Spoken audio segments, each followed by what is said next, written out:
नमस्कार, जय श्री कृष्णा, आदाब, सत श्री अकाल। आज का ये महत्वपूर्ण दिन अक्षय तृतीया की आप सभी को हार्दिक हार्दिक शुभकामनाएं। आज का ये दिन एकता का परचम फैलाकर अनेकता में एकता का संदेश दे रहा है और आप सभी को ईद की भी हार्दिक हार्दिक शुभकामनाएं। मैं आपकी दोस्त और होस्ट रश्मि सक्सेना, मैं और मेरे जज्बात पटल पर आपका हार्दिक हार्दिक स्वागत करती हूँ। आदरणीय सुरेंद्र सागर दादा हमारे साथ जुड़ चुके हैं। दादा आपका बहुत बहुत स्वागत है और बहुत बहुत अभिनंदन करती हूँ। आज मेरे साथ मैं और मेरे जज्बात मंच पर अपने मन की बात हम सबसे साझा करने आ रहे हैं श्रृंगार के अद्भुत कवि। अपनी श्रृंगारिक रचनाओं से सभी का मन मोह लेने वाले, या ये कहूं कि श्रृंगार से सीधे मन में घुसपैठ करने वाले, हलचल भी नहीं मचाते हैं, सीधे अपनी रचनाओं से घुसपैठ करते हैं। आपका स्वागत ये मंच करता है और आपके साथ हम आज की इस यात्रा की शुरुआत करते हैं और आज की तारीख का ये सफरनामा आपके नाम करते हुए शुरू करते हैं विवेक जी के साथ अपनी इस खूबसूरत यात्रा को। आदरणीय सुरेंद्र सागर दादा, आपको भी बहुत बहुत शुभकामनाएं अक्षय तृतीया की। तो आज की हमारे इस जो खूबसूरत से मंच को एक जो खूबसूरत सी शख्सियत साझा कर रही है वो अब आपको मेरे साथ नजर आ रही है। तो मैं आपका आदरणीय बहुत बहुत स्वागत करती हूँ, अभिनंदन करती हूँ और वंदन करती हूँ। तो आइए मैं और आप मिलकर अपने इस सफर का आगाज करते हैं और मुझे लगता है कि आज जो मेरे साथ शख्सियत में इस मंच पर जो मौजूद है उनके साथ निश्चय ही आगाज बहुत खूबसूरत होने वाला है। तो आदरणीय आप कुछ कहना चाहेंगे पहले? सबसे पहले आपको प्रणाम। जो साहित्यकार जुड़े हैं हमारे साथ उन सबको प्रणाम, उन सबका स्वागत है।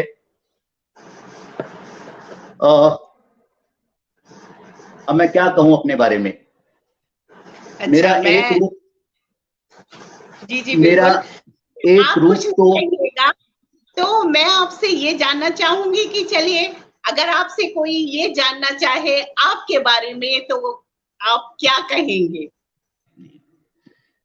कुमार सुरेंद्र सागर जी का अभिवादन, नमन। मैं अक्सर अपने बारे में अगर कुछ कहना पड़े तो सिर्फ 4 लाइनें यही कहता हूं। मस्खरा हूं, लोगों को हंसी बेचता हूं। मस्खरा हूं, लोगों को हंसी बेचता हूं। सपने उनके उन्हीं को मैं बेचता हूं। भूखे पेट जो रात भर सो न सके थे, चांद उनको रोटी बताकर बेचता हूं। कारण मेरे चरित्र के 2 आयाम हैं। एक से सभी लोग परिचित हैं और एक से बहुत कम लोग परिचित हैं। मैं साहित्यकार के रूप में काफी लोगों को अच्छी तरह मालूम हूं, लेकिन मैं एक रंगमंच अभिनेता भी हूं। करीबन पिछले 40 साल से रंगमंच पर सक्रिय हूं। अब तक करीबन 350-400 शो कर चुका हूं और अभी तक यात्रा जारी है। इसीलिए मैं कहता हूं, मस्खरा हूं, लोगों को हंसी बेचता हूं। बस यही 4 लाइनों में छोटा सा परिचय है मेरा।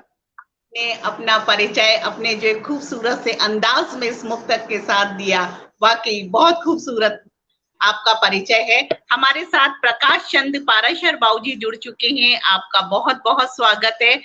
और आदरणीय सदानंद कवीश्वर जी हमारे साथ जुड़ चुके हैं, आदरणीय आपका भी बहुत बहुत स्वागत है और आप सभी का हार्दिक स्वागत, वंदन और अभिनंदन है। आप सभी को अक्षय तृतीया की हार्दिक हार्दिक शुभकामनाएं। तो चलिए हमारे साथ जो आज हमारे इस पटल पर मौजूद हैं, उन्होंने बेहद खूबसूरत से मुक्तक के साथ अपना आगाज किया है। तो आज हमारे साथ जब श्रृंगारिक कवि हमारे साथ मौजूद है जिन्होंने हर पटल पर अपनी खूबसूरत रचनाओं से लोगों के मन में जो घुसपैठ की है, आदरणीय महनूर अवेदी जी हमारे साथ जुड़ चुकी हैं। आपका बहुत बहुत स्वागत है। तो मुझे लगता है कि कुछ लाइन मैं भी कहूं कि हुस्न को महताब कहता है, कि हुस्न को महताब कहता है, चढ़ता उठता शबाब कहता है। क्या बात। हुस्न महताब कहता है, चढ़ता उठता शबाब कहता है, मैं तुझे चाहता हूँ मुद्दत से, मैं तुझे चाहता हूँ मुद्दत से, देके कोई गुलाब कहता है, देके कोई कहता क्या है। बात, क्या बात है। धन्यवाद दादा। और आदरणीय महनूर अवेदी जी, आपको भी प्रणाम। तो आइए, मुझे भी लगा कि जब मेरे साथ एक इतने खूबसूरत श्रृंगारिक कवि बैठे हुए हैं तो मेरे अंदर का श्रृंगार भी जाग गया और मुझे लगा कि थोड़ा सा मैं भी तो कहूँ कि इस महफिल को थोड़ी सी आप भी तो मंजी हुई कवयित्री हैं, जागेगा कैसे नहीं। ये आपका बड़प्पन है। तो सबसे पहले हम शुरुआत करते हैं, जैसे कि आपने मुझसे कहा कि आपके कि एक पहलू के बारे में लोग जानते हैं लेकिन दूसरे पहलू के बारे में नहीं जानते हैं। तो हम यहाँ आते ही इसीलिए मन के बात कार्यक्रम में कि हम लोगों को एक छुपा हुए पहलू से आपके परिचय कराएं। तो जैसे आपने रंगमंच किया, आपने अभी बताया, आदरणीय अनीता नायर जी हमारे साथ जुड़ चुकी हैं, आपका बहुत बहुत स्वागत है। और आदरणीय विवेक सर जी, सादर प्रणाम, वो आपको प्रणाम कर रही है। तो जिस तरह से आपने अपनी यात्रा की शुरुआत करी, आप आगे बढ़े, तो सबसे पहले हम आपकी बिल्कुल बैकफुट में यानी बिल्कुल पीछे जाके आपकी वहां से शुरुआत करते हैं कि आप कैसा। तो सबसे पहले मैं जानना चाहूंगी कि आपका जन्म कहाँ हुआ? मेरा जन्म आंध्र प्रदेश में हुआ, सिकंदराबाद में। और वहां करीबन अपनी जिंदगी के पहले 6-7 साल बिताने के बाद मैं महानगर दिल्ली में आया अपने पेरेंट्स के साथ। फिर हम यहीं सेटल हो गए। मेरे फादर यहीं से रिटायर हुए और पढ़ाई लिखाई सब कुछ मैंने दिल्ली में ही पूरी की। अब अपनी भी शादी हो गई, बच्चों की भी शादी हो गई, सब दिल्ली में ही, तो हम दिल्ली वाले बन गए। लेकिन मूलतः मैं महाराष्ट्रियन हूँ, हैदराबाद में पैदा हुआ हूँ, दिल्ली में बड़ा हुआ हूँ। तो आपके घर में जो आपका सफर शुरू हुआ, यानी आपकी कॉलेज लाइफ और आपका एजुकेशन, ये सब कुछ दिल्ली में ही आकर हुआ? केवल स्टार्टिंग में एलकेजी यूकेजी जो छोटी क्लासेस होती है, हाँ, वो सिकंदराबाद में हुआ हुई, लेकिन मेन एजुकेशन आपकी दिल्ली में आकर हुई। तो दिल्ली में आकर आपको जो लेखन का एक मन में भाव आया, तो क्या आपकी फैमिली में कोई पहले से भी कोई लेखन में था? नमस्कार अनीता जी। ऐसा है, जहां तक मुझे याद आता है, मैं किसी लेखक के सामिप्य में नहीं था। मेरे चाचा जी थे, वो कविता लिखते थे, लेकिन उनसे कवि के रूप में मेरा सामना कभी नहीं हुआ। बस करीबन जब मैं फर्स्ट ईयर में था तो कुछ कुछ भाव जन्मे, उनको कागज पे उतारने की कोशिश की। और उस समय मेरा सबसे बड़ा पाठक या सबसे बड़ी पाठिका और मुझे सबसे ज्यादा क्रिटिसाइज करने वाली, सलाह देने वाली मेरी माँ थी। मैंने अपनी पहली कविता उन्हीं को सुनाई और उनकी तारीफ कुछ ऐसी थी कि बस सफर चल पड़ा। लेकिन इस सफर में सबसे ज्यादा अगर कहीं गति पकड़ी तो वो जब मैं सेकंड ईयर में हमारे काव्य सम्मेलन में, दिल्ली विश्वविद्यालय के काव्य सम्मेलन में, मैंने अपनी कविता पढ़ी और उस कविता को प्रथम पुरस्कार मिला। मैं सर्वश्रेष्ठ कवि चुना गया और वो पुरस्कार देते हुए हमारे प्रोफेसर थे त्रिपाठी जी, उन्होंने एक ही बात मुझे कही, मेरे कंधे पे हाथ रखा और कहा, बेटा लिखना छोड़ना मत, अपनी शैली पकड़े रखना, कोई कुछ भी कहे, छपे ना छपे, मंच मिले ना मिले, लिखते रहना सिर्फ अपने आनंद के लिए। वो दिन है और आज का दिन है, कलम चल रही है, भाव आ रहे हैं, आपके जैसे कद्रदान मिल रहे हैं। तो हमारे साथ सुधीर श्रीवास्तव जी जुड़ चुके हैं। सर आपका भी बहुत बहुत स्वागत है और प्रणाम करती हूँ आपकी उपस्थिति को, आप सभी दर्शकों की उपस्थिति को मैं नमन करती हूँ कि आप सभी उपस्थित होकर हर बार की तरह इस बार मेरा हौसला बढ़ा रहे हैं। हमें तो आज तक कोई पुरस्कार नहीं मिला। सुरेंद्र सागर दादा कह रहे हैं, अरे दादा आप तो हर मंच पर और हर किसी के दिल से आपको सभी लोग पुरस्कार देते रहते हैं और अब पुरस्कार की श्रेणी से आप बहुत आगे आ गए हैं। सुरेंद्र जी को तो सब अपने सिर माथे पर बिठाते हैं। जी वही।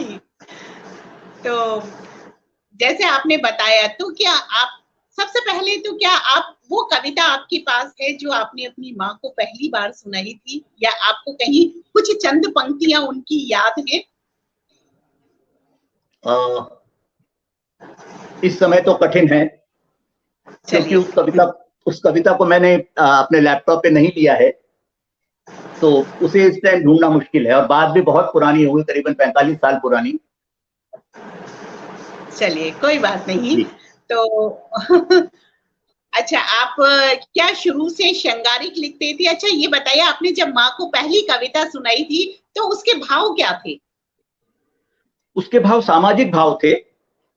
मुझे याद है पांडवों पर और द्रौपदी पर वो कविता थी, और जहां तक मुझे याद पड़ता है पांडवों की कायरता का उसमें वर्णन था कि भीम, अर्जुन, नकुल, सहदेव, युधिष्ठिर इतने बड़े बड़े योद्धा होने के बावजूद, 5-5 पति होने के बावजूद द्रौपदी को अपमान सहन करना पड़ा दुर्योधन के हाथों, दुशासन के हाथों।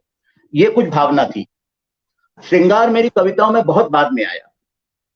यहां तक कि जिस कविता पर मुझे प्रथम पुरस्कार मिला उसमें भी श्रृंगार दूर दूर तक नहीं था। जी, आदरणीय कुंवर कुसुमेश जी सर हमारे साथ जुड़ चुके हैं। सर आपका बहुत बहुत स्वागत है और आपको भी प्रणाम करती हूँ। तो जैसे आपने बताया कि आप श्रृंगारिक कविताएं बाद में लिखने आए, तो क्या कॉलेज लाइफ में कोई बाद में इसकी प्रेरणा स्रोत मिली श्रृंगारिक कविताओं को लिखने के लिए, जो आप श्रृंगार की तरफ मुड़ गए? नहीं, इन कॉलेज लाइफ में भी श्रृंगार नहीं था। मेरी श्रृंगारिक कविताएं सुनकर आपको विश्वास नहीं होगा, लेकिन कॉलेज में मेरा सारा समय या तो कक्षा में बीतता था या लाइब्रेरी में। वहां तक श्रृंगार ने मुझे छुआ नहीं था। बहुत आगे जाकर पता नहीं कब पहली कविता लिखी, वो लोगों को पसंद आई और फिर अब तो यात्रा जारी है। तो पूरी यात्रा में कहीं कोई श्रृंगारिक मोटिवेशन नहीं मिला आपको? हाँ मिला ना, बिल्कुल मिला। 1979 में मेरी शादी हुई।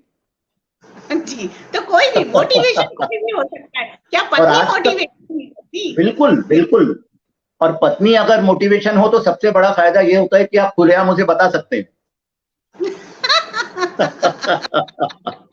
वैसे अगर हम इस बात को सीरियसली लें तो मुझे हर सुंदर वस्तु अच्छी लगती है, चाहे वो वस्तु हो, फूल हो, प्राणी हो, रंग हो, प्राकृतिक नजारा हो, कोई इंसान हो। हर सुंदर वस्तु मुझे अच्छी लगती है, जैसे आप मुझे अच्छी लगती हैं। धन्यवाद। यानी कि कोई भी वो चीज जो जिसमें आपको मोटिवेशन मिलता है, वो चाहे प्रकृति हो या फिर जहां से भी आपको मिलता है, वहां से अपने भाव लेकर बिल्कुल अपनी कविताओं का लेखन करते हैं। ये कह सकते हैं कि आपके भाव किसी स्थायी चीज से नहीं आती हैं। जी जी, और फिर कविताएं अपने आप बन जाती हैं। मैं नहीं मानता कोई कविता लिखता है, कविता अपने आप लिखी जाती है। और जब कविता लिखी जाने का वक्त आता है, समय आता है, तो कवि की परिस्थिति, उसकी मानसिक स्थिति ऐसी होती है जैसे कोई गर्भवती स्त्री बिल्कुल सद्य प्रसूना है और उसे हॉस्पिटल में ले जाया गया है और वो इंतजार कर रही है कि प्रसव हो तो मैं जानूं शिशु क्या है। इस पे उसका कोई जोर नहीं होता, एक स्वाभाविक प्रक्रिया है। इसी तरह जब भाव मन में आता है, जब तक वो शब्दों में नहीं ढलता, कागज पर नहीं उतरता, लैपटॉप पर नहीं आता, तब तक कवि बहुत बेचैन रहता है। और जब वो निखर के आ जाता है बाहर, तो उससे बड़ा संतुष्ट व्यक्ति दुनिया में कोई नहीं होता। यानी जो भाव होते हैं उन भावों को शब्द अपने आप मिलते हैं। बेशक, आपको वहां बेशक की कोशिश नहीं करनी पड़ती। और नहीं करनी कुमार पड़ती। दादा कह रहे हैं कि उस जमाने में कॉलेज में श्रृंगार नहीं होता था आज की तरह। वैसे मुझे लगता नहीं है दादा, श्रृंगार तो हमेशा मौजूद रहा है कॉलेजों में।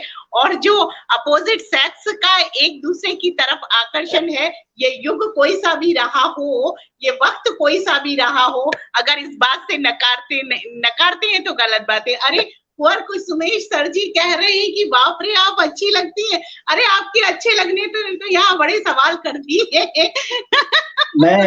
मैं सुरेंद्र सागर जी से सहमत हूं। अगर उस जमाने में अपनी प्रेमिका को या अपनी मित्र को कोई बात कन्वे करनी होती थी, तो अगर चिट्ठी लिखें आप, तो उस चिट्ठी को पहुंचाना आसान काम नहीं था। और अक्सर वो चिट्ठी किसी गलत हाथ में पड़ जाती थी, और वो गलत हाथ चिट्ठी को सीधे आपके घर में पहुंचा देता था। इतना आसान नहीं था। अब तो मोबाइल का जमाना है, एक मैसेज बनाइए, भेजिए, जवाब आ गया तो ठीक है, नहीं तो और कोई सही। यही हो रहा है आजकल। महनूर अवेदी जी कह रही है कि रश्मि वाकई बहुत अच्छी लगती है। विवेक जी बिल्कुल। अरे नहीं भाई, अच्छे लगने का बहुत सारे अर्थ होते हैं। एक दोस्त के रूप में हम एक दूसरे को बहुत अच्छे लग सकते हैं। एक दूसरे को जरूरी नहीं है कि हम कोई एक ही तरीके से एक दूसरे को अच्छे लगते हैं। उषा शर्मा जी कह रही है कि सही कहा आदरणीय आपने। आपका बहुत बहुत स्वागत है आप सभी का। अनीता नायर जी कह रही है कि श्रृंगारिक रचनाओं में बहुत सुंदर शब्द विन्यास होते हैं विवेक जी के। बिल्कुल, मैं वहीं आ रही थी। और आदरणीय सुनीता पांडे सुरभि जी हमारे साथ जुड़ चुकी है। आपको सादर प्रणाम करती हूँ। विवेक जी की साफ गोई जिंदाबाद। महानूर जी धन्यवाद। मनोज मनु पाराशर जी आपका बहुत बहुत स्वागत है, बहुत बहुत अभिनंदन है। आप सभी का बहुत बहुत स्वागत है कि आपके इन कमेंट्सों से ही हम मोटिवेट होते हैं। तो पहली बिल्कुल, अगर हमारे साथ दर्शक नहीं जुड़े होंगे तो हमको भी वो आनंद नहीं आएगा। और मैं सभी हमारे जुड़े हुए जो दर्शक हैं, जो आपकी और मेरे दोनों के ही परिचित हैं, हम दोनों से अनजान नहीं है, मैं उनसे कहना चाहूंगी कि आपके मन में भी ऐसा कोई सवाल आ रहा है जो आप विवेक जी से जानना चाहती हैं, तो बिल्कुल आप यहाँ पर लिख सकते हैं उसको। अनीता कहती है कि सही पकड़े सर जी ने आज के आधुनिक मोहब्बत की। बिल्कुल, आजकल मोहब्बत नहीं होती है, आजकल मोहब्बत नहीं होती है, आजकल तो सिर्फ टाइम पास होता है। तो हम चलते हैं आपके फिर वापस की। आपको जो रंगमंच, जैसे आपने बताया कि आपने कविताएं लिखना शुरू करी, कैसे करी, अपनी माँ को सबसे पहले कविता सुनाई, उसके बाद मोटिवेशनल वाली आपकी 89 शायद सन नहीं समझ आया मुझे, तो शादी जब हुई उसके बाद आपको 79 सॉरी, तो आपकी जब शादी हुई तो वहां से आपको मोटिवेशनल, एक परमानेंट मोटिवेशनल किरदार मिला जिससे आप हमेशा मोटिवेट होते रहे। अब मुझे ये नहीं पता कि में वो किरदार बराबर है, तो आप शायद हमसे झूठ भी बोल रहे हो। तो अब आप क्या कॉलेज टाइम में आप रंगमंच से कहीं अट्रैक्ट हुए, किस तरह से? बिल्कुल नहीं, बहुत मजेदार कहानी है ये। शायद 1980 की बात है। मैं तब बाकायदा नौकरी में था, गोदरेज के लिए नौकरी करता था मैं। और एक दिन मेरे दोस्त ने मुझे, दिल्ली में मंडी हाउस नाम की जगह है जहां पर सारे थिएटर स्थापित हैं, उनमें से श्रीराम सेंटर एक बहुत ही जाना माना मंच है। उसने मुझसे ऐसे ही पूछा कि नाटक देखने चलोगे, और हम दोनों नाटक देखने चले गए। उस नाटक में एक किरदार था, एक 80-90 साल की औरत का, जिसके दांत टूटे हुए हैं, पूरे चेहरे पे झुर्रियां हैं, कमाल का वो था। नाटक खत्म हुआ, मैं उसी दोस्त के साथ वापस आया और मैंने तारीफ की, उसने क्या कमाल की औरत है, क्या कमाल की कलाकारा है। मतलब इस उम्र में भी इतना अच्छा। तो उसने मुझसे हंसते हुए पूछा, मिलना चाहोगे उससे? मैंने कहा कैसे? कहता आओ। उसने मुझे जिस व्यक्ति से मिलाया उनका नाम था डॉक्टर साधना भटनागर। उस समय उनकी उम्र मुश्किल से 35 या 36 की रही होगी, और वो स्टेज पर 80 साल की बुढ़िया लग रही थी। उनसे मैंने बात की थोड़ी देर, करीबन 10-15 मिनट तक हमने अलग अलग विषयों पर बात की, और उसके बाद सडनली उन्होंने मुझसे पूछा, नाटक में काम करना चाहोगे? मैंने कहा बिल्कुल, अंधा क्या चाहे दो आंखें, बताइए मुझे क्या करना है। गुलमोहर पार्क में वो रहती थी, साउथ एक्सटेंशन में मैं रहता था। उन्होंने मुझे अपना एड्रेस दे दिया कि आओ और मिलो। गया मैं उनके घर, और उन्होंने कुछ मुझसे पढ़वाया। पढ़वाने के बाद उन्होंने कहा ठीक है, मेरे अगले नाटक में आप काम कर रहे हैं। और वो पात्र भी उस नाटक का अहम पात्र था। मैं बहुत डर रहा था, लेकिन बहुत सक्सेसफुल गया वो शो। उसके हमने बाद में 30-35 शो किए। एक दिन मैंने उनसे पूछा, आपको मुझ में क्या नजर आया जिससे आपने मुझसे एकदम पूछ लिया कि नाटक में काम करोगे क्या? तो उन्होंने एक बात कही जो मुझे आज तक समझ नहीं आई। उन्होंने कहा, आप जो बोलते हैं वो आपकी आंखों में नजर आता है, पहली बात, और आपकी आवाज बहुत अच्छी है। बस तब से लेकर अब तक उनके साथ मैंने बहुत नाटक किए। आज से 8-9 साल पहले मैं श्री एसपी सेंगर जी के संपर्क में आया। ये कमर्शियल नाटक में बहुत जाने माने जाते हैं।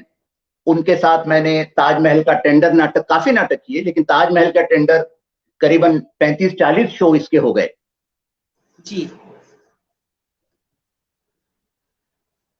तो फिर आपका जो सफर वहां से शुरू हुआ, जी, तो आप उसके बाद आप लगातार,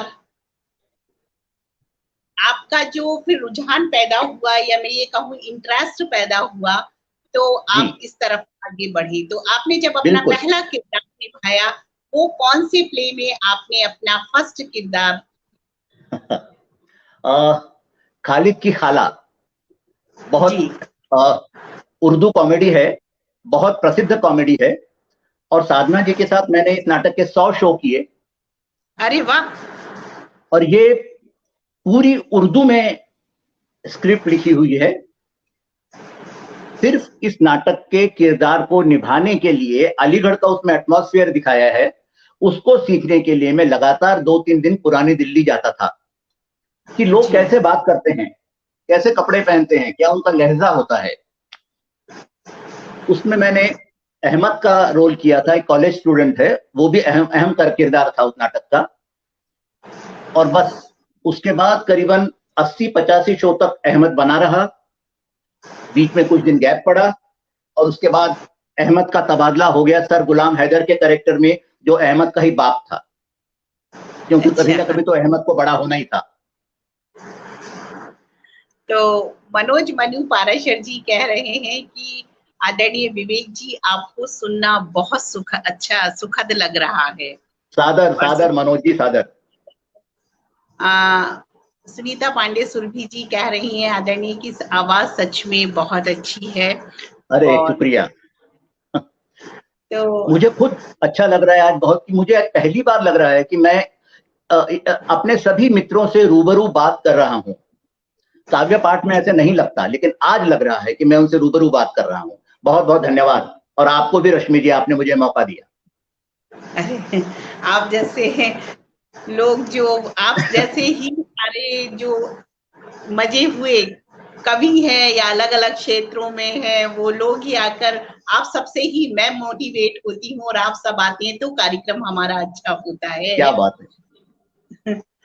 और मुझे भी मोटिवेट करने वाले आप सभी लोग हैं, जो मुझे लगातार इस कार्यक्रम को करने के लिए वो कहते हैं कि नहीं, चलिए। मेरे साथ संजय श्रीवास्तव, जो मेरा मित्र है, काफी अच्छा काफी अच्छा रंगमंच कलाकार भी है, तो वो कह रहा है रंगमंच के सिपाही को सलाम। और ये सलाम काफी संजय सारे जी, सलाम। रोल किए हैं, और इसका अपना भी एक पाहुना करके शायद एक इसका अपना मंच है, अपना एक ओ अच्छा। इसका टीकमगढ़ से है ये। बहुत बहुत स्वागत है संजय तुम्हारा। अनीता नायर जी कह रही है कि वाह, आपने नाटकों में भी इतने किरदार निभाए हैं। बिल्कुल। और अशोक सक्सेना जी मेरे हस्बैंड जुड़ चुके हैं। जय श्री कृष्णा, बहुत बहुत स्वागत है। आज थोड़ा सा लेट हो गए जुड़ तो अशोक जी को मेरा सादर प्रणाम। जिस तरह से आप जुड़े और आपने रंगमंच की यात्रा को जब आगे बढ़ाया, तो क्या कभी ऐसा लगा आपको कि नहीं अब मैं बोर हो रहा हूँ? बोर तो नहीं हुआ मैं कभी, लेकिन करूं पहले ये, संजय ने बीच में लिखा कि कुशल संचालन हेतु रश्मि जी को बधाई। तो मैंने इसके साथ मैंने संजय के साथ थिएटर किया है और हमने आदरणीय बंसी कौल जी के साथ थिएटर किया है और काफी सारे शोज हम लोगों ने भी किए हैं, साथ में ही किए हैं। और मीनाक्षी सक्सेना जी वो मेरी दीदी है। जय श्री कृष्णा दीदी, आपका बहुत बहुत स्वागत है। तो मैं आप ये जानना चाहूंगी कि जब आप जॉब भी करते थे और आपको लेखन में भी इंटरेस्ट था और आपको थिएटर भी करना रहता था, तो जैसे एक जुनून सवार होता है लोगों पर कि नहीं मैं जॉब ही छोड़ दूंगा लेकिन मेरे को ये तो करना ही है, तो कभी ऐसी आपने बिल्कुल ठीक कहा, बिल्कुल ठीक कहा आपने।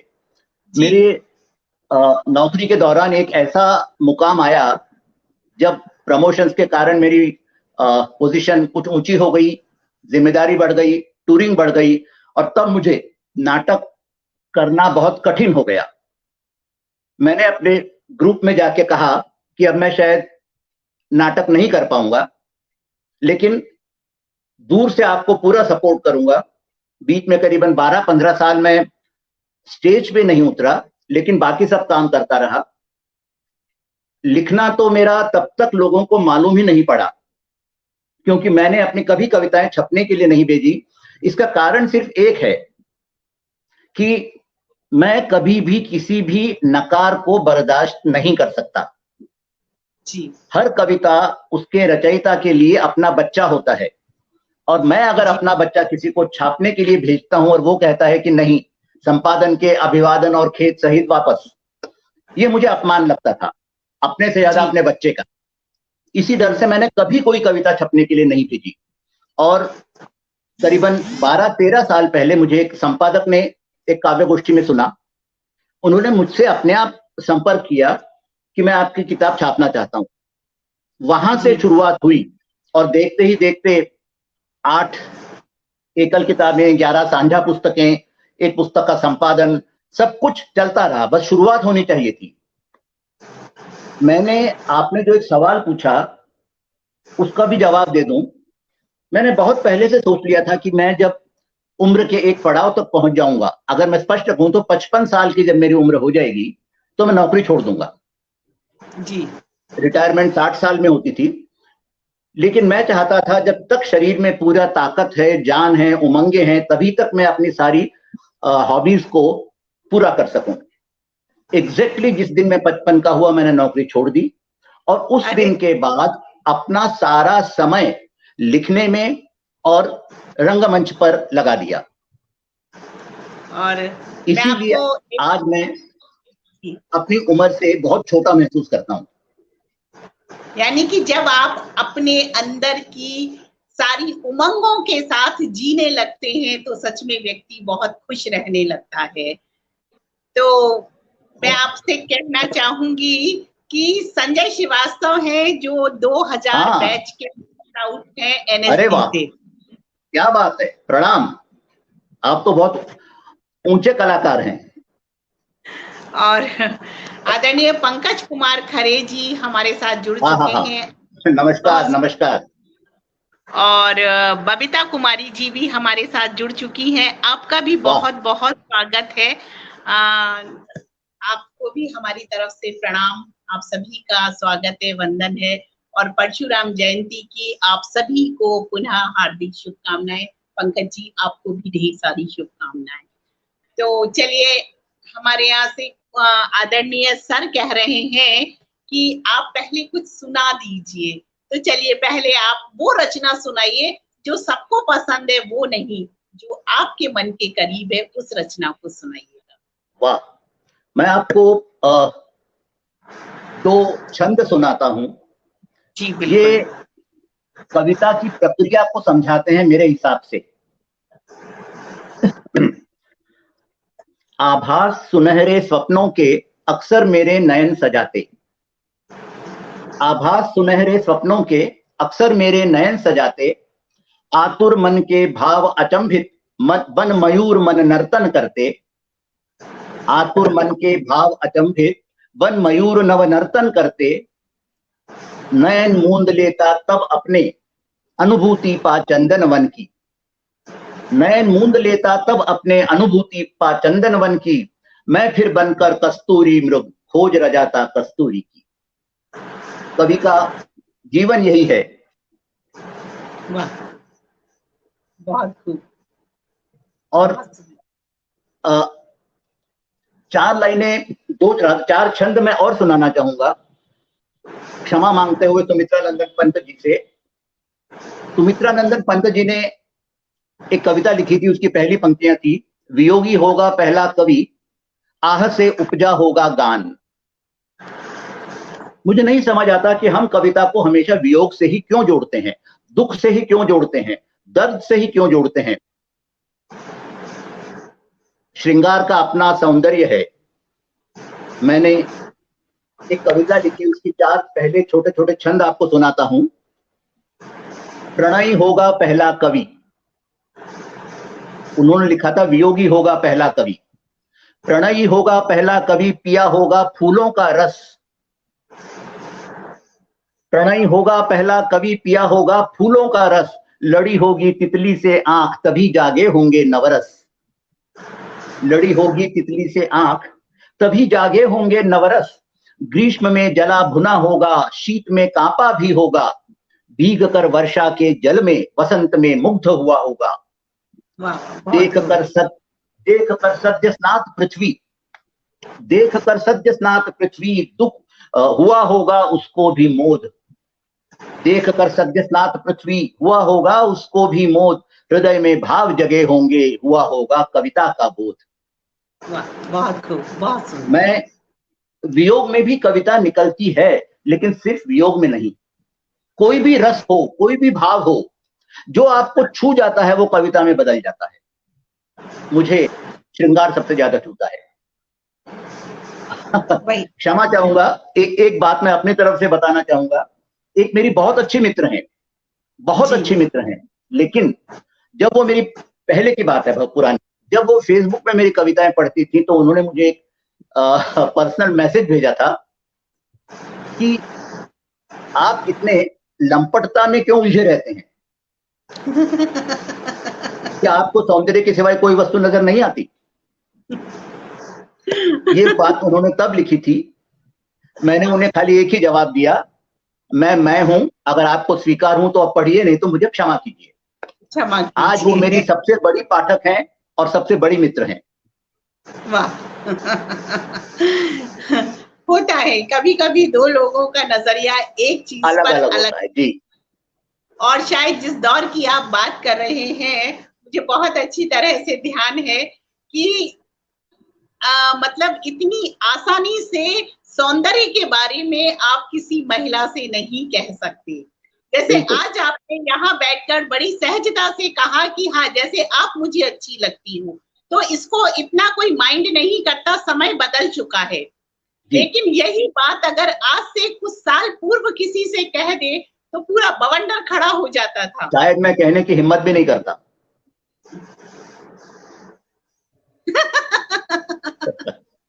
तो मैं कह रही हूँ कि आज जिस तरह से लोग, समय बदल रहा है, लोगों की मानसिकता बदल रही है, धारणाएं बदल रही हैं। आप किसी महिला की, पुरुष होकर किसी महिला की तारीफ करना बहुत बड़ी बात होती।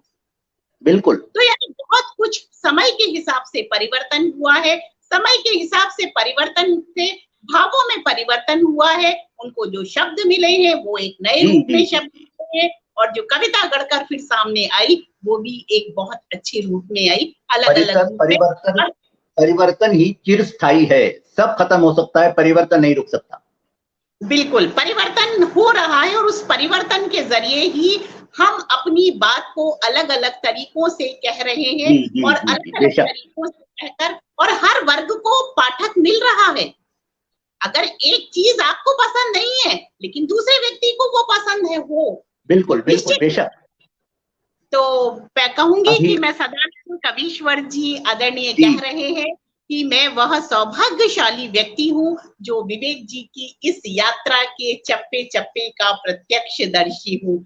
तो आदरणीय मैं आपसे कहना चाहूंगी कि कहीं ऐसी कोई छुपी सी बात हो जो विवेक कवीश्वर जी हमसे यहाँ मंच पर नहीं बता रहे हो, जब आप चप्पे चप्पे से उनके वाकिफ हैं तो जरूर हमारे साथ शेयर कीजिएगा। मेरे छोटे भाई हैं, मेरे ही छोटे भाई हैं और हम सब जी। इकट्ठे ही रहते हैं। अच्छा, तो अच्छा है ना, इकट्ठे हैं तो जी यहाँ तो बता सकते हैं बिल्कुल हमको कि कुछ अच्छी ऐसी बात हो जिसे शेयर करके।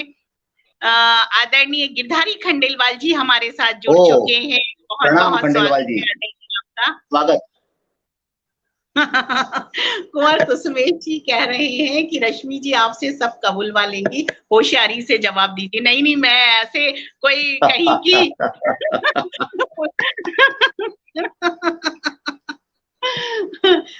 आदरणीय सुरेश भाई साहब अमेरिका से हमारे साथ जुड़ चुके हैं। भाई साहब आपका बहुत बहुत स्वागत है और नमस्कार। अभिनंदन है, वंदन है। तो अब मैं आपसे जानना चाहूंगी कि आपकी यात्रा शुरू हुई, फिर आपने रंगमंच भी किया, तो क्या जैसे रंगमंच मैंने भी किया है, कुछ लोगों के साथ मैंने रंगमंच किया है, तो क्या आप मुझे बताएंगे आपने किन लोगों के साथ रंगमंच किया? जैसे मैंने बताया, हमारी डायरेक्टर साधना भटनागर थी। उस समय दिल्ली में बहुत कम अच्छे ग्रुप थे, उनमें से एक बहुत अच्छा ग्रुप ये था यवनिका। यवनिका के साथ मैंने अपना करीबन 30-35 साल तक रंगमंच किया। उसके बाद मैं श्री उमापति ग्रुप में आया, जिसके निर्देशक हैं एसपी सिंह सेनगर। दोनों में फर्क यह था कि साधना जी नाटक की कला को विकसित करती थी और सेंगर साहब नाटक का कमर्शियल रूप उभारते थे। दोनों ही मैंने सीखे, लेकिन बीच में 2-3 साल तक कोरोना ने ब्रेक लगा दिया। अभी तक वो ब्रेक लगा हुआ है, देखें अब कब खुलता है। नहीं, बिल्कुल ब्रेक खुलेगा और मुझे विश्वास है कि जब आप अपना इस ब्रेक के बाद शो करें तो हम सबको जरूर आमंत्रित कीजिएगा। हम सब आपके इस शो को देखने के लिए जरूर आएंगे। और धन्यवाद, जरूर जरूर। दर्शकों से कहना चाहूंगी कि आप सभी हमारे इस कार्यक्रम को शेयर कीजिएगा, जिससे विवेक जी का एक दूसरा पहलू हम सबके सामने आ सके। और मुझे सबसे अच्छी बात लगती है कि जो मेरे साथ इस मंच को शेयर करता है, वक्त बदल गया आदरणीय आप साझा कर सकते हैं। अनीता जी किस चीज को साझा करने की बात कर रही हैं? तो हाँ, शुक्रिया महनूर अवेदी जी कि आपको मेरा ये कार्यक्रम बहुत पसंद है और मेरा ये कार्यक्रम आप लोगों को जब पसंद आता है जब मेरे साथ बैठे हुए मेहमान पूरा सपोर्ट करते हैं और मुझे खुले मन से अपनी बातों का, मेरी बातों का जवाब देते हैं।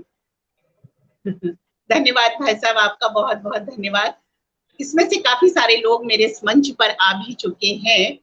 तो आपने जब अपने सफर की शुरुआत की तो क्या कभी ऐसा कोई, देखिए बहुत प्यार की बातें हो गई और हर वक्त प्यार ही प्यार हो ये संभव नहीं हो पाता, पति पत्नी हो उनमें तकरार भी जरूर होती है।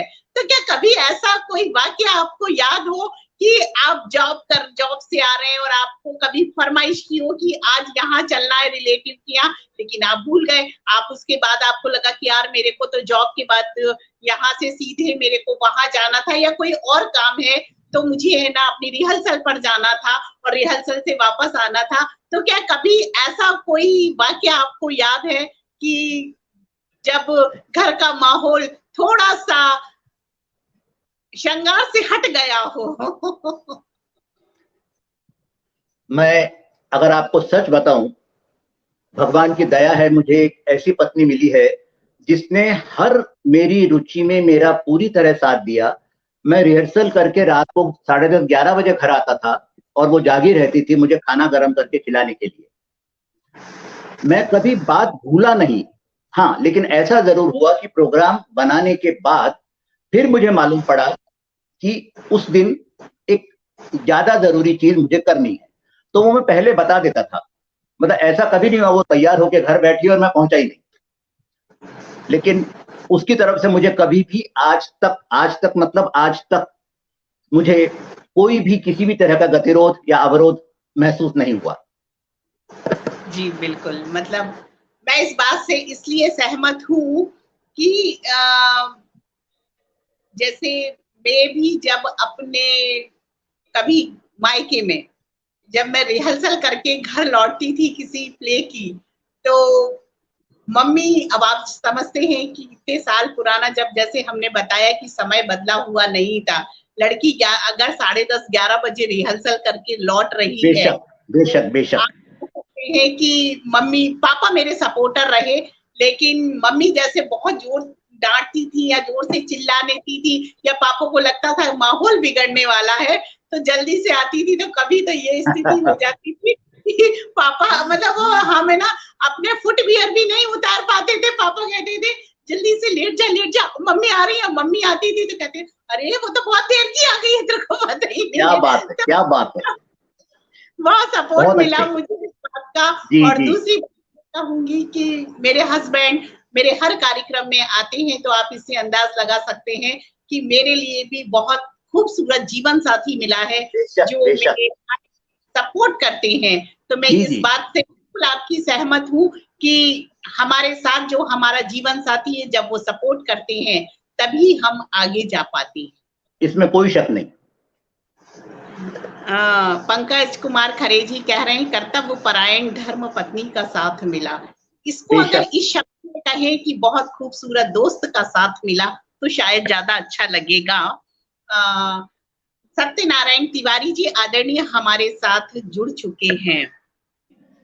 आज आदरणीय विवेक कवीश्वर जी का एक नया रूप सामने दिखा, रंगमंच वाला, बहुत अच्छा लगा। ये सुनीता पांडे सुरभि जी कह रही हैं।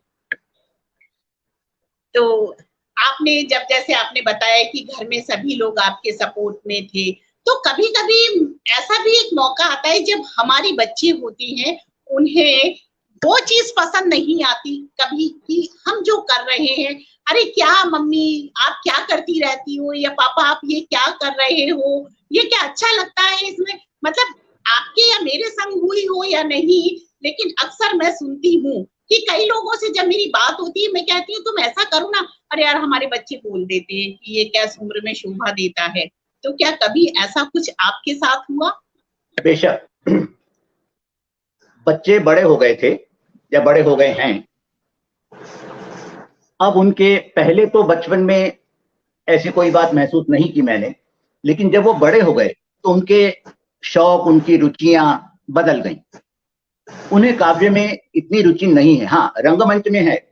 मेरे हर नाटक को मेरी दोनों बेटियों ने देखा, लेकिन कविता में उन्हें रुचि नहीं है, तो उन्होंने कभी रुचि दिखाई नहीं, लेकिन उसको रोकने की कोशिश भी नहीं की, कभी मुझसे बहस भी नहीं की। लेकिन ये मुझे ज्यादा महसूस इसलिए नहीं हुआ क्योंकि मेरा छोटा भाई, उसने मेरी इस विधा में, इस कला में मुझे पूरी तरह से सहयोग दिया। विशेषकर जब मेरी कोई पुस्तक तैयार होती थी तो उन 1-2 महीनों में मुझे कुछ भी नहीं करना पड़ता था घर में खाना खाने के सिवाय, सब कुछ काम वो देखता था जी। इसीलिए मैं अपने काव्य पर, अपनी किताब पर पूरी तरह से कंसंट्रेट कर पाया और अपने छोटे भाई की उसके पूरे सपोर्ट से मुझे घर के पचड़ों से दूर रहकर कला को निखारने का मौका मिला। यानी कह सकते हैं कि राम तुल्य भाई को एक लक्ष्मण के समान भाई मिला, जिसने लक्ष्मण के समान तो मिला, राम तुल्य हूं या नहीं मालूम नहीं मुझे। जी जी। आप जैसे भाई जैसे आपको मिले हैं इतने सपोर्टर, तो यानी कि फैमिली में कहीं कोई ना कोई सपोर्ट तो मिलता ही है। अवश्य। और मुझे सुरेश जी का कमेंट बहुत अच्छा लगा कि अनुपम खेर की तरह लग रहे हैं सर। धन्यवाद।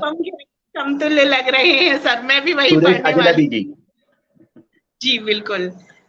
और अच्छा लग रहा है कि आप वहां से जुड़े और मुझे हर कार्यक्रम में बहुत सपोर्ट करते हैं भाई साहब, जी और आते हैं, कोशिश करते हैं हर कार्यक्रम में आने की। तो जब आपको एक मतलब आपके घर की जो भी जिम्मेदारियां थी वो बखूबी आपके भाई ने उठाई, और इसके बेशक। चलते आप अपने काव्य में आगे बढ़ पाए। क्या आपके भाई को भी लेखन के क्षेत्र में शौक है? क्या वो भी लिखते हैं? हाँ, वो भी लिखते हैं, लेकिन ज्यादा करके वो कहानियां लिखते हैं। अच्छा, तो बिल्कुल कभी मौका लगेगा हमें तो कविश्वर जी से हम यहाँ कहानियां बिल्कुल सुनना चाहेंगे।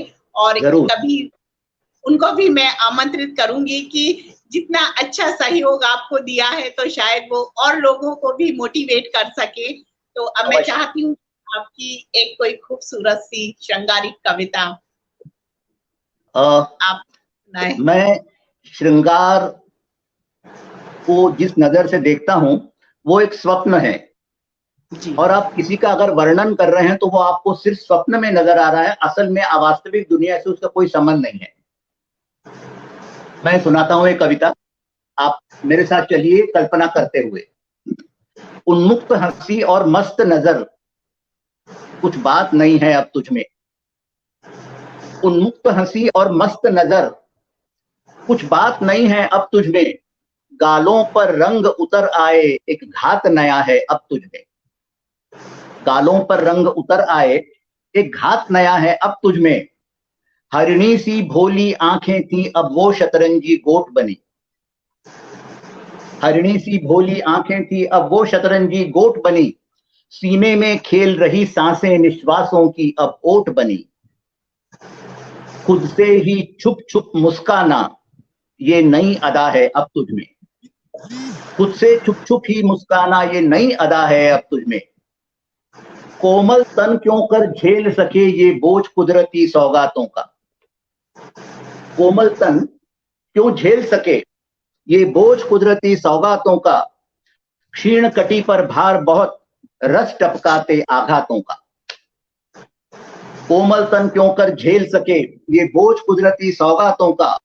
क्षीण कटी पर भार बहुत, रस टपकाते आघातों का। पूर्ण कौमुदी सा चेहरा है, लज्जा का खेल नया तुझ में। श्रावण धारा से सिहरी माटी, पद चिन्हों का अध्याय हो गई।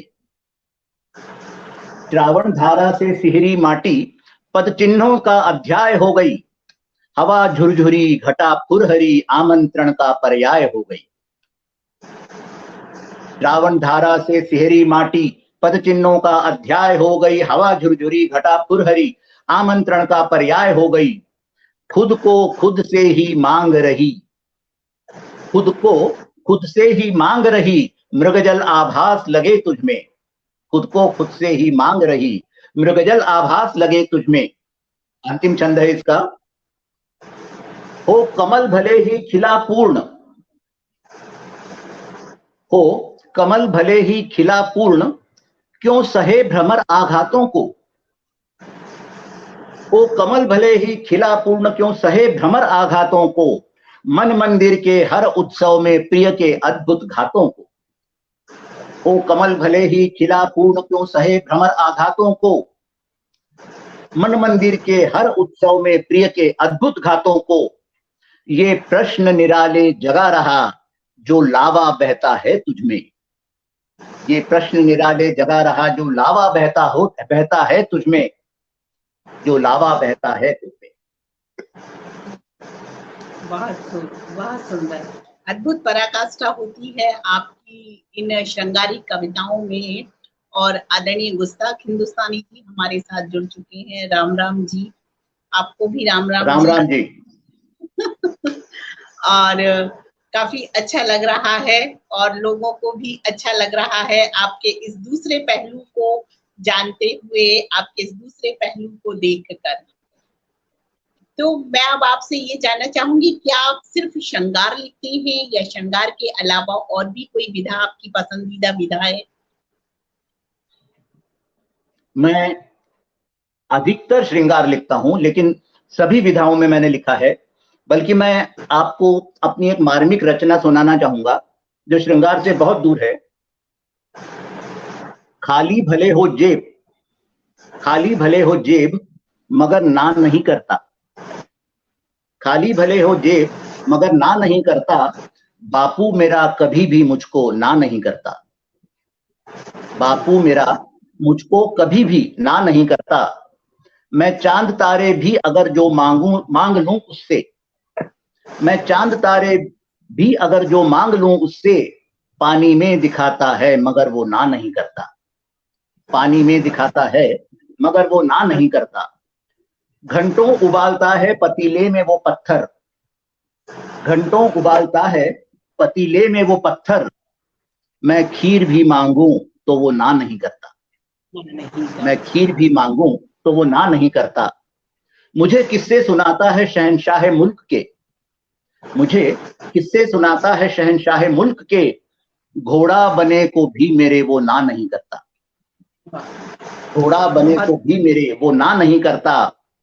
लगने लगा है वो मुझे जो बादशाह मुल्क, लगने लगा है वो मुझे जो बादशाह मुल्क, अरे दुनिया भी मांग लूं तो वो ना नहीं करता, बापू मेरा कभी भी मुझे ना नहीं करता। ना, वाह, मानवीय संवेदनाओं का एक खूबसूरत चित्रण, बहुत खूबसूरत। हमारे साथ प्रतिभा सिंह जी जुड़ चुकी हैं, आपका बहुत बहुत स्वागत है। और आदरणीय सागर दादा कह रहे हैं कि मार्मिक सृजन, और गुस्ताख हिंदुस्तान कह रहे हैं कि बहुत सुंदर और सर जी को प्रणाम। आदरणीय सुरेश अजनबी जी भैंसा कह रहे हैं वाह वाह वाह, बहुत शानदार, और वाह वाह और शानदार और लाजवाब से पूरा है। और आदरणीय सदानंद कवीश्वर जी कह रहे हैं बहुत बढ़िया आयोजन। रोचक शैली में पूछे जा रहा है सभी उत्तर। आपका बहुत बहुत धन्यवाद कि आप लोगों को पसंद आ रहा है ये कार्यक्रम। और मैंने तो आपसे गुजारिश की है कि कुछ आप हमें बताइए, तो कुछ हम और पूछे, पर अब आप छोटे भाई है ना, इसलिए हमें बता नहीं रहे हैं कुछ, क्योंकि बाद में ऑफ स्क्रीन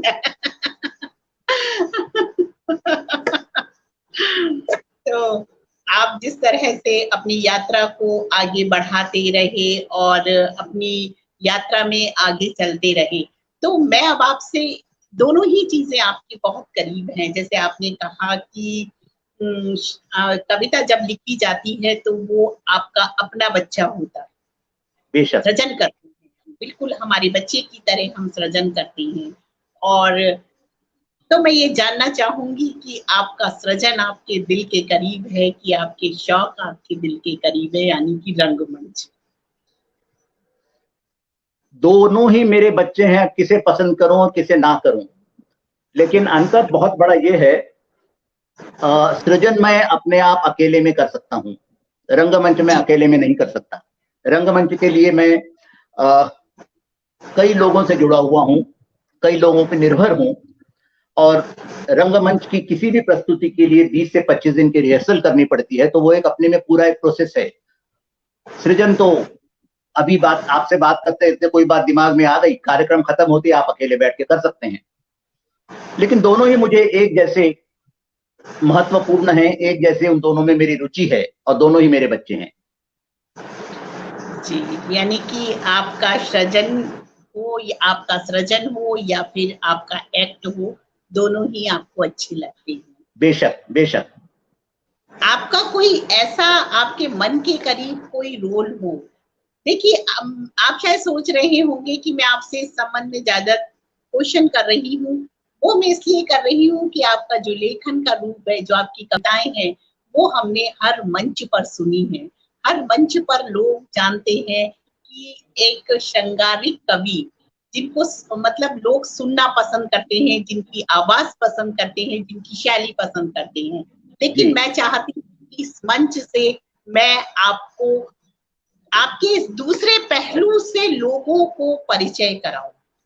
तो इसलिए मैं आपसे इस तरह के कुछ डीप क्वेश्चंस कर रही हूँ यहाँ, कि जैसे आपने कभी कोई एक्ट किया, उस एक्ट में आपका सबसे ज्यादा मन को छू लेने वाला कोई ऐसा कैरेक्टर हो जिसे करते वक्त आपको ग्लिसरीन का उपयोग ना करना पड़ा हो, या उस एक्ट में बाद तक आप कई समय तक खोए रहे हो।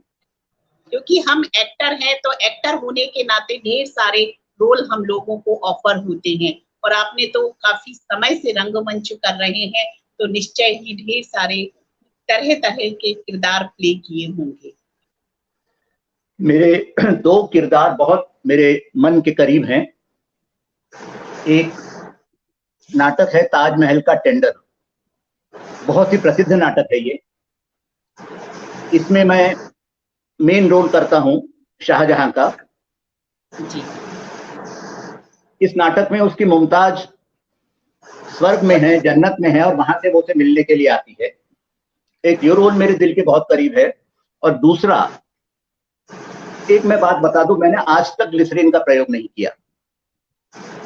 जब आप किसी कैरेक्टर में डूब जाते हैं, आंखों में पानी आ जाता है। दूसरा नाटक है जिस लाहौर नहीं वेख्या वो जमिया ही नहीं। भारत पाकिस्तान बंटवारे की कहानी है ये जी। और उसमें अहमद मिर्जा का कैरेक्टर है, बहुत खूबसूरत कैरेक्टर है। वो कैरेक्टर करना मुझे बहुत अच्छा लगा। मेरी उम्र से करीबन 20-22 साल बड़ा कैरेक्टर है और उसमें मुझे बहुत रोने का मौका भी मिला। तो ये दो किरदार। मैं आपसे भी जानना चाह रही थी कि हम किसी किरदार में डूब जाते हैं तो कहीं ना कहीं उस किरदार में हम जीने लगते हैं, अपने आप को उसी किरदार के अनुरूप ढाल लेते हैं। तो क्या आप काफी बात तक उस किरदार में रहे? ऐसा होता है, लेकिन थिएटर में या फिल्म में एक बहुत जाना माना टर्म है switch on switch off. Switch on मतलब आप किसी किरदार में चले जाते हैं, स्विच ऑफ मतलब उस किरदार से बाहर आ जाते हैं। मैं शुरू से ही ये कोशिश करता रहा हूं और सफल रहा हूं कि जो ही रिहर्सल शुरू होती है या जो ही शो शुरू होता है, मैं उस किरदार का हिस्सा हूं और रिहर्सल खत्म होने तक, शो खत्म होने तक मैं किसी से कोई बात नहीं करता, मैं उसी किरदार में रहता हूं। लेकिन जब शो खत्म हो गया, स्टेज से मैं नीचे उतर गया, विवेक कविश्वर वापस आ जाता। मैं किसी किरदार को लेके घर नहीं आता और घर के विवेक कविश्वर को लेके थिएटर में नहीं जाता। बहुत खूबसूरत। और शायद इसीलिए आपने इतने साल जो थिएटर के साथ गुजारे हैं वो यही है कि आपने कभी विवेक कविश्वर जी को किसी कैरेक्टर पर हावी नहीं होने दिया और किसी कैरेक्टर को हावी नहीं होने दिया। ये बहुत अच्छी बात है। तो आप जिस तरह से आगे बढ़े, आपका मंच रहा, आप तरह तरह के किरदार निभाते रहे, लेकिन कई बार ऐसा होता है कि हम कोई किरदार निभा रहे हैं, हम किसी किरदार को कर रहे हैं, तो ठीक है, बहुत सारे लोगों को लगता है कि यार कितना अच्छा किया, क्या प्ले किया, वाह वाह, पूरे थिएटर उसमें हॉल में तालियां गूंज रही हैं। लेकिन जब आपको लगा, कभी आपने अकेले में बैठकर आपने खुद का एनालिसिस किया, आपने जाना कि नहीं यार, मैं यहाँ ऐसा करता तो शायद बेटर होता, तो क्या कोई ऐसा प्ले हुआ जहां आपको लगा कि मैं इससे बेटर इस किरदार को कर सकता था? बेशक, ताजमहल के टेंडर में ही, आजकल तो खैर टेक्नोलॉजी बहुत बढ़ गई है, हर प्ले की वीडियो रिकॉर्डिंग होती है जिसे आप बाद में देख सकते हैं। मेरे एक शो के बाद हमारे ग्रुप के सबसे जूनियर कलाकार जो था, जिसे जुम्मा 4 दिन हुए थे ग्रुप में आए हुए, उसने मुझे एक बात कही कि सर आपकी इस एंट्री में आपका चेहरा नजर नहीं आता। ये बहुत बड़ी बात थी। मेरे जैसे कलाकार जो इतने सालों से है, अगर उसका चेहरा लोगों को नजर नहीं आ रहा किसी पर्टिकुलर सीन में, तो बहुत ही गलत बात है। मैं घर आया, आने के बाद मैंने उस वीडियो को कम से कम 8-10 बार देखा और तब मैंने एक फैसला किया कि इस एंट्री को बदल के मुझे ऐसे ऐसे करना पड़ेगा। तो ऐसे वाकये अक्सर होते हैं। अब मैं आपको एक बहुत मजेदार वाकया बताता हूं।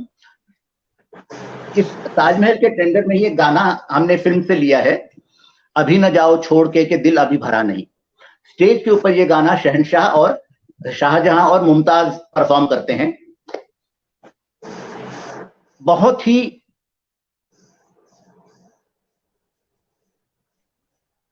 लेकिन एक बार क्या हुआ, हमारी जो हमेशा की हीरोइन थी वो किसी कारण से दिल्ली से बाहर थी, तो हमें एक नई हीरोइन लेनी पड़ी, वो भी मंजी हुई कलाकारा थी। लेकिन ये गाना जब शुरू हुआ, पीछे से जब आवाज आई इस गाने की और हम अपना अभिनय शुरू करने वाले थे, उसी समय मालूम नहीं क्या हुआ, वो स्टेज से निकल गई, वो विंग्स में चली गई पीछे। अब क्या हुआ मुझे कुछ समझ नहीं आया, लेकिन कुछ नहीं था मेरे हाथ में। ये ड्यूएट है, इस ड्यूएट को मैंने अकेले परफॉर्म किया। शाहजहां के तो किया ही किया, जो मुमताज के जितने भी उसमें शब्द थे वो शब्द मैंने लोगों की तरफ पीठ करके लिए। और उसके बाद इससे ज्यादा खतरनाक बात ये हुई कि वो बीच में वापस आ गई। अंदर लोगों ने बोला होगा उसे, अरे तुम क्यों आई, वो बीच में वापस आई। तो ऐसी स्थिति अक्सर रंगमंच पर आती है, क्योंकि वहां रीटेक नहीं होते, जो कुछ है सामने है और वही परफॉर्म करना पड़ता है। लेकिन ये करने के बाद एक संतोष जो मिलता है उसका कोई जवाब नहीं।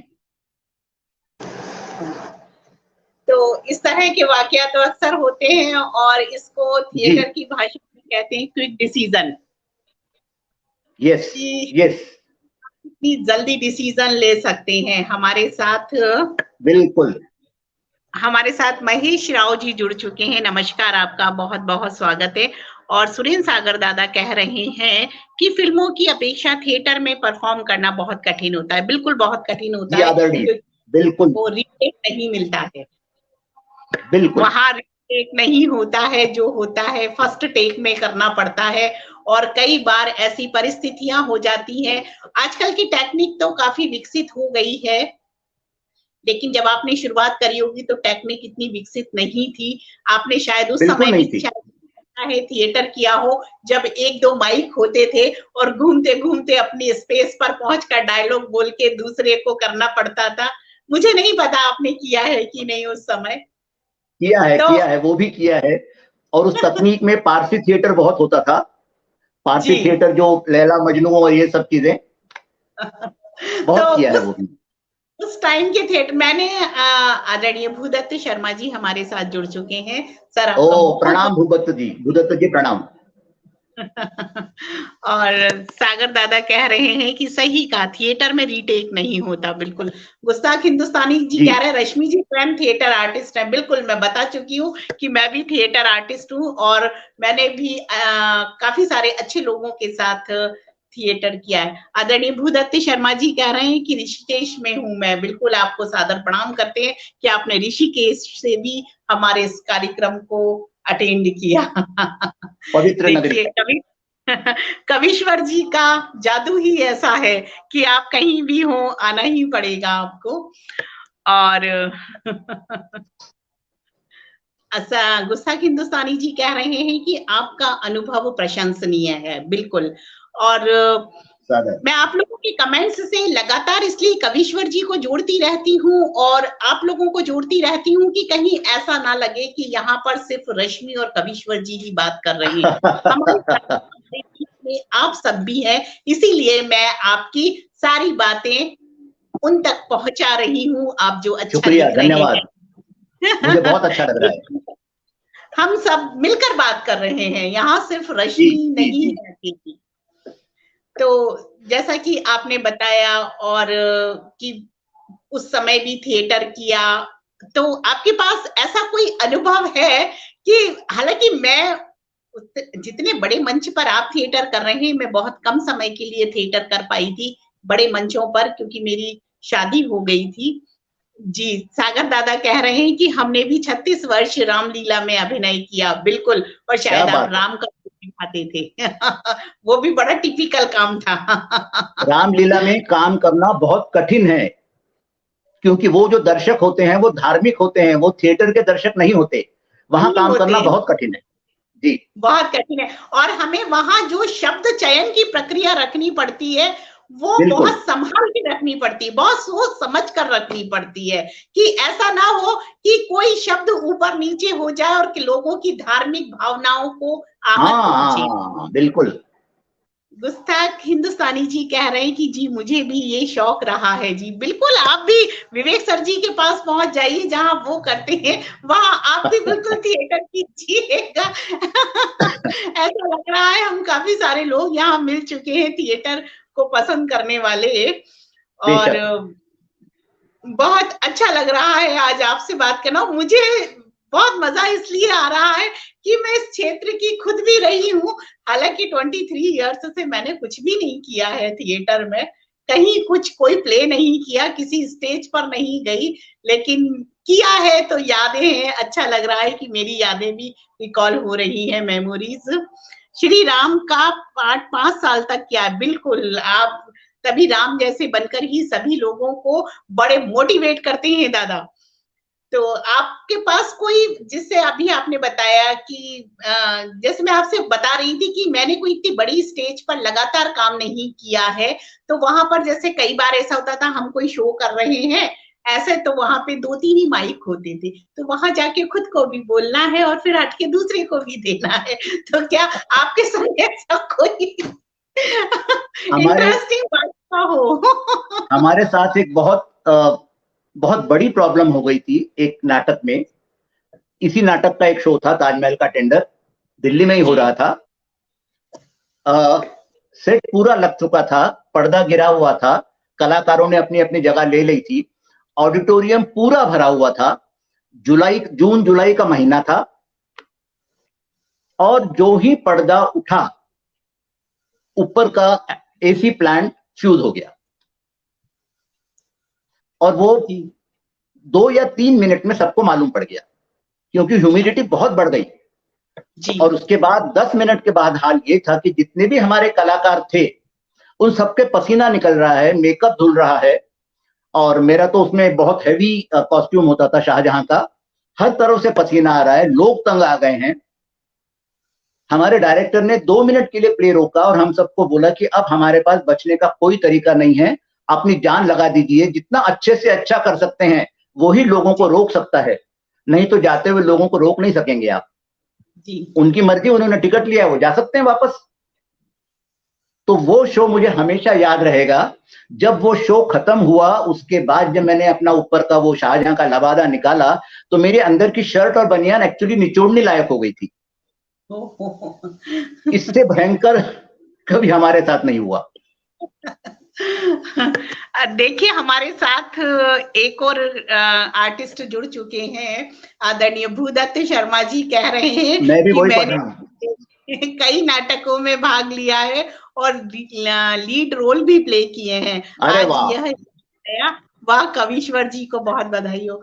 तो भूदत्त शर्मा जी, आपसे बेहद शिकायत है कि जिस दिन आप मेरे शो में आए थे उसके पहले आपने ये बात मेरे को नहीं बताई थी। यही मैं कहने वाला था। और दूसरी बात, वहां के लीड रोल छोड़िए, काव्य पाठ में भी भूदत्त जी हमेशा लीड रोल ही निभाते हैं। बिल्कुल। उनको सुनने के लिए आखिरी तक इंतजार करना पड़ता है, क्योंकि वो अक्सर कार्यक्रमों में अध्यक्ष होते हैं, तो बार और इतना रुकने के बाद भी कोई अफसोस नहीं होता, खुशी मिलती है उनको सुन के। बिल्कुल नहीं होता, क्योंकि उन्होंने जो उनको गीतों के लिए कहा जाता है, सुर सम्राट, गीत सम्राट कहा जाता है, राजकुमार, सुर सम्राट, बहुत कुछ उनसे मुझे ईर्ष्या भी बहुत होती है। काश उनकी आवाज का कुछ हिस्सा मेरे पास भी होता, तो मैं भी अपने गीतों को पढ़ सकता। भूदत्त जी कह रहे हैं आपने पूछा ही नहीं, अब मुझे कभी बताया ही नहीं। ये तो कविश्वर जी ने बता दिया था मुझे एक बार कि मैं रंगमंच भी मैंने किया हुआ है। कोई बात नहीं, हम आपका सेकंड पार्ट में आमंत्रित करेंगे और अब की बार पूरे रंगमंच के बारे में ही पूछेंगे आपसे। देखिए कितना अच्छा लगता है कि हम सारे लोग, कितने सारे लोग इस क्षेत्र के निकले, और कम से कम मजा आ रहा है कि बहुत सारे लोग इस क्षेत्र के भी हैं और एक दूसरे से कितना कनेक्टिविटी है हम सबकी। आदरणीय सदानंद कविश्वर जी कह रहे हैं भूदत्त जी एक बेहतरीन गीतकार है। बिल्कुल, मैं सहमत हूँ आपकी बात से कि वो सच में बेहद बहुत बेहतरीन गीतकार होने के साथ साथ एक बेहतरीन व्यक्तित्व भी है उनका। जी, और एक बेहतरीन इंसान भी है वो। जी वही। जी, जी। कविश्वर जी को और उनकी श्रेष्ठ सरलता को सादर नमन। बिल्कुल सर, आपकी श्रेष्ठता को और सरलता को भी हम नमन करते हैं। और बड़ा मजा आ रहा है कि इन हम सारे सभी कमेंट्स को देख के, इन सारे कमेंट्स को देख के, सुन के, पढ़ के मुझे बहुत मजा आ रहा है। ये शाम मेरे जिंदगी की बेहतरीन शाम है। बस इसी तरह के जब आप लोग हमारे साथ, मेरे साथ जब इस तरह की आप लोग कोई एक कमेंट्स देते हैं तो बड़े मोटिवेट, मैं भी उतनी ही मोटिवेट होती हूँ कि मुझे अच्छा लगता है कि आप लोगों को मैंने यहाँ आमंत्रित किया है, आप अपने मन की बात कह रहे हैं, तो एक चेहरे पर जो स्माइल आती है खूबसूरत सी, वो स्माइल लेकर आप थोड़ी सी देर तो कहीं ना कहीं इस कार्यक्रम के बारे में सोचते ही होंगे कि बिल्कुल बोले बड़ा मजा आया। हालांकि भूदत्त जी ने काफी समय बाद मुझसे कहा था और मैं वेट कर रही थी कि मैंने अगर सुर सम्राट जी का इंटरव्यू लिया है तो किस तरह से वो रिएक्ट करते हैं। कुछ समय मुझे लगा शायद अच्छा नहीं लगा या, लेकिन काफी समय बाद उनका एक बड़ा खूबसूरत सा कमेंट्स जब उन्होंने फोन किया और मुझे बताया तो मुझे बहुत अच्छा लगा कि चलिए कि जो लोग मेरे साथ यहाँ आके जुड़ते हैं वो कहीं ना कहीं मेरे लिए, और शायद मेरे सामने वाले के उन कमेंट्सों के मायने नहीं होते कि 1000 कमेंट्स की 2000 कमेंट्स, लेकिन हमारे पास जितने आ रहे हैं वो आपसे जुड़े हुए जी, और हमारे साथ वो लोग जुड़ रहे हैं, इसलिए ज्यादा हमें आनंद आता है। काफी लोग जुड़ते हैं लेकिन काफी सारे लोग कमेंट्स नहीं करते हैं। मेरी फैमिली के काफी लोग जुड़ते हैं लेकिन वो लोग कमेंट्स करने में थोड़ा कम इंटरेस्टेड होते हैं। और मुझे तो इस बात की खुशी हो रही है कि जिस हिसाब से लोगों ने मुझसे आज कहा था कि आज के दिन तुमने गलत रखा, आज शादी है और तुम्हें नहीं रखना चाहिए था, तो पर फिर भी लोग आए, जुड़े, मुझे अच्छा लगा। और कुमार सुरेंद्र सागर दादा कह रहे हैं ऐसे साक्षात्कार जारी रहने चाहिए। जी दादा, बिल्कुल बेशक जी। आप लोगों का साथ अगर मुझे मिला तो मैं बिल्कुल ऐसे ही जारी रखूंगी। और अब हम आपसे कोई एक श्रृंगार के अलावा कुछ हटके सुनना चाहती हैं। कुछ देश के ऊपर लिखा है आपने, वैसे मैंने कभी सुना नहीं है, अगर आपके पास कोई रचना हो तो बिल्कुल सुनाइए। देश के ऊपर तो मेरे पास इस समय नहीं है, लेकिन मैंने कवि के बारे में कुछ लिखा है जिसमें श्रृंगार का कोई ताल्लुक नहीं है। जी बिल्कुल सुनाइए।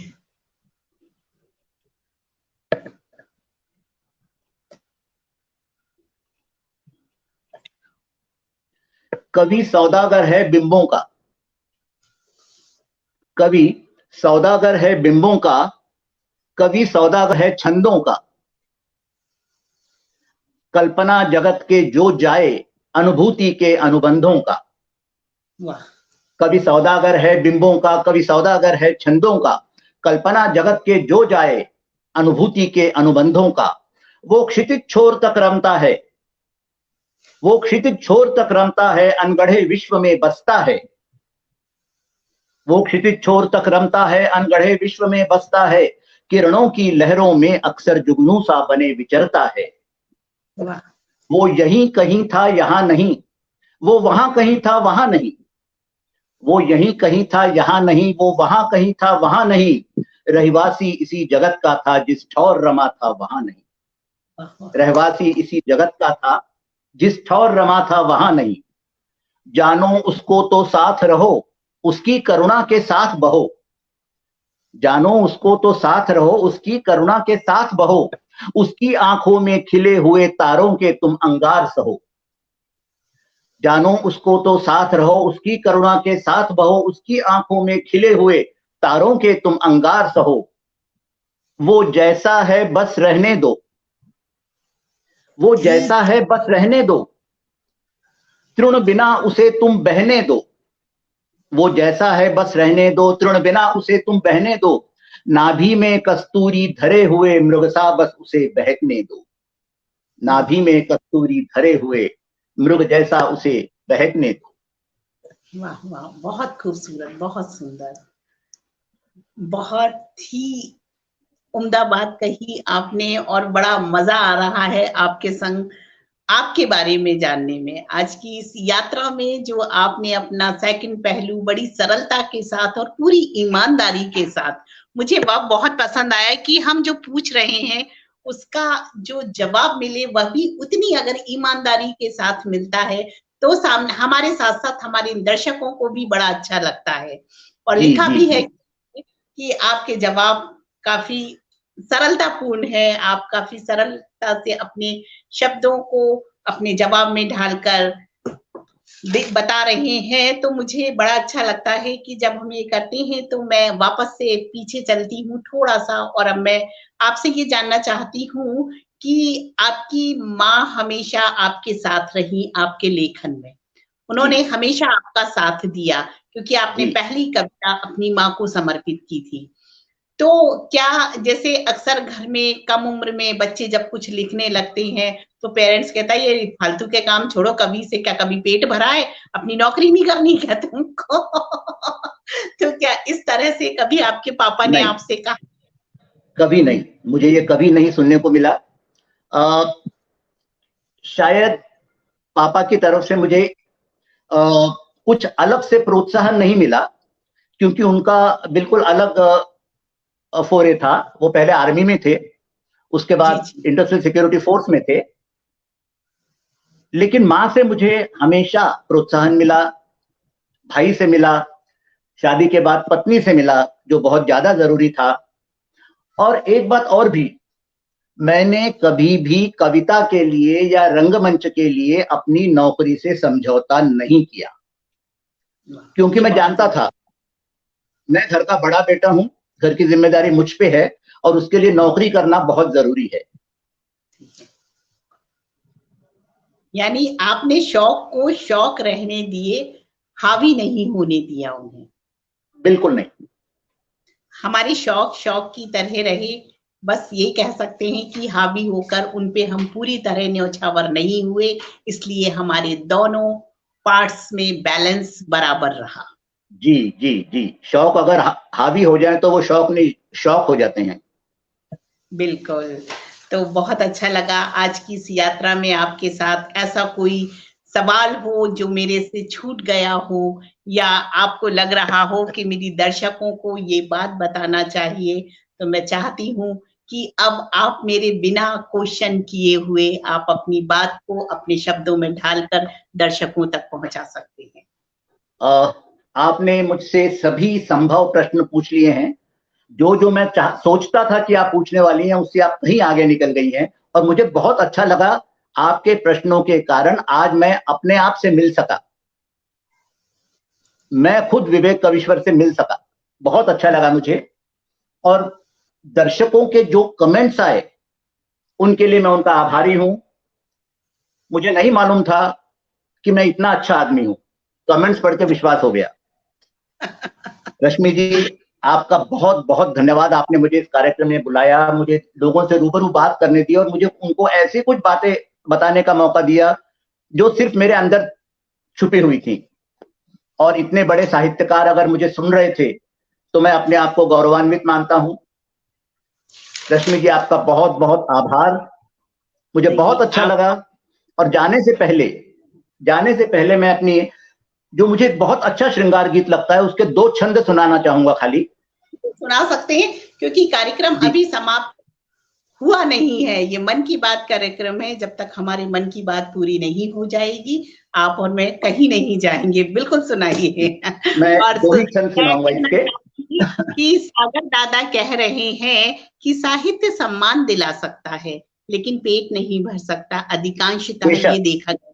मैं आपकी बात से बेशक। बिल्कुल सहमत हूँ। जी, देखिए, तुम सोने की खान हो, जी, तुम सोने की खान हो, सोने सा है अंग। तुम सोने की खान हो, सोने सा है अंग, देख तुम्हारा रूप ये मन हो रहा मलंग।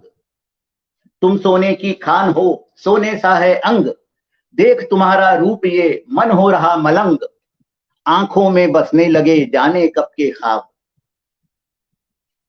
आंखों में बसने लगे जाने कब के ख्वाब, बचपन देहरी पर खड़ा यौवन धरे शबाब। आंखों में बसने लगे जाने कब के ख्वाब, बचपन देहरी पर खड़ा यौवन धरे शबाब।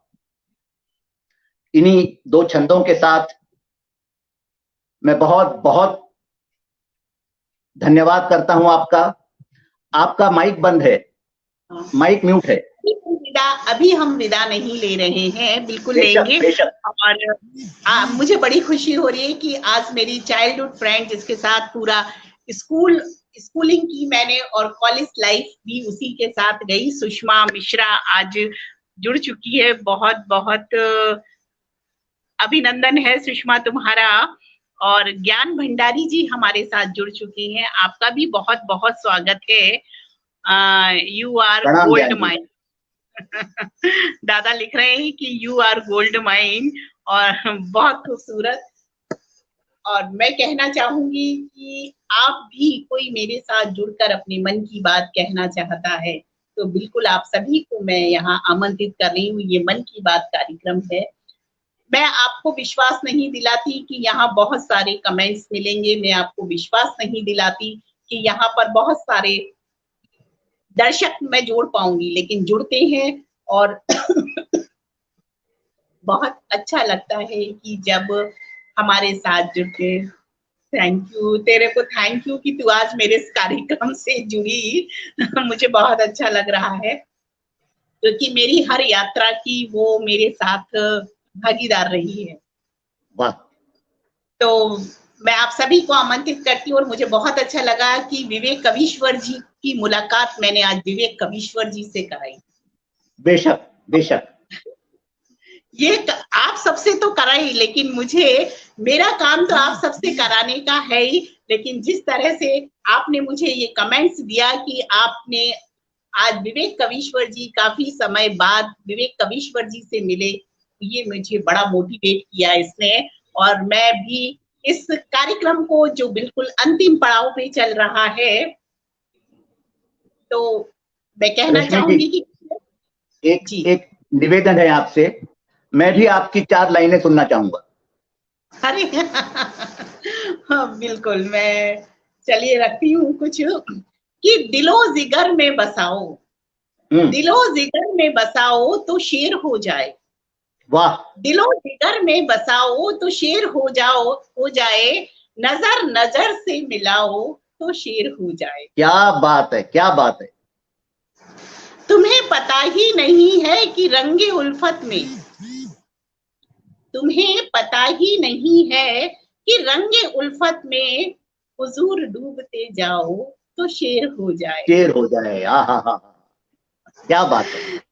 दिलो दिमाग पर तारी जो प्यार का नगमा, दिलो दिमाग पर तारी जो प्यार का नगमा, कभी वो झूम के गाओ तो शेर हो शेर हो जाए। सुभान अल्लाह। तुम्हारी जागती आंखों से कुछ नहीं होगा, तुम्हारी जागती आंखों से कुछ नहीं होगा कि इनमें ख्वाब सजाओ तो शेर हो जाए। हो जाए। क्या बात, क्या बात है, बहुत अच्छे। इनमें ख्वाब सजाओ तो शेर हो जाए। वाह वाह। निभा रही हूँ मोहब्बत की मैं सभी रस्में, निभा रही हूँ मोहब्बत की मैं सभी रस्में, जनाब तुम भी निभाओ तो शेर हो जाए। क्या बात है, क्या बात है। अब तुम भी निभाओ तो शेर हो जाए। जी। छुपा के रखा है तुमने चांद सा चेहरा, छुपा के रखा है तुमने चांद सा चेहरा, जरा नकाब हटाओ तो शेर हो जाए। बेशक, बेशक। तुम्हारी दीद से उन्वान बन गया देखो, तुम्हारी दीद से उन्वान बन गया देखो, कभी करीब तुम आओ तो शेर हो जाए। शेर हो जाए। वाह वाह वाह वाह वाह वाह, जिंदाबाद। हमारे बाह के झूले में, हमारी बाहों के झूले में रश्मि वो तासीर, हमारी बाहों के झूले में रश्मि वो तासीर, जरा सा पेंग बढ़ाओ तो तो शेर हो जाए। वाह, क्या बात है रश्मि जी, क्या बात है, बहुत अच्छे। और आपके इन खूबसूरत अशारों के जवाब में या तारीफ में सिर्फ एक शेर, दशहरी का मीठा स्वाद क्या कहिए। जी, दशहरी का मीठा स्वाद क्या कहिए, छत्ता शहद का जो जुबां पर धर दिया। अरे वाह। बहुत अच्छा। और कुमार सुरेंद्र सागर दादा कह रहे हैं खूबसूरत सृजन। थैंक यू दादा, बहुत बहुत धन्यवाद। अभी तो मैं सिर्फ सीखने की कगार पे हूँ, अभी बहुत अच्छा लिखना नहीं सीखी हूँ, कोशिश कर रही हूँ कि थोड़ा बहुत लिख पाऊं। और अभी सही मायने में कहूँ विवेक जी, तो मुझे ढंग से पढ़ना भी नहीं आता है। अभी गजल को ये आपकी सरलता है बहुत, ऐसा कुछ नहीं है।